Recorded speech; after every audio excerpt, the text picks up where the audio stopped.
friends. Please like, share and subscribe our channel. Today we are going to make peacock lamp. For that, I am taking one sanitizer bottle. You can take any one that you have. See, I am cutting this sanitizer bottle in this way. We are going to use both of this, but this I'll show you how to use it. But today I'm going to show you this one. So let's get started. First, I'm going to take a lace to cover the little portion of this part. Then I'm taking paper cutout of peacock. You can take any shape and anything that you want to. See how I decorate my peacock. This way you can make your feather and just arrange it on a one leaf shape cutout.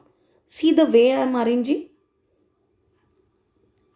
If you goes on adding the leaves or feather, you will get the exact shape of peacock feather. Friends, you can create your own design. See, like this, I'm going to stick that feather on my peacock lamp. You can use this battery lamp to lighten it. See how it looks like? Here I am presenting my final article.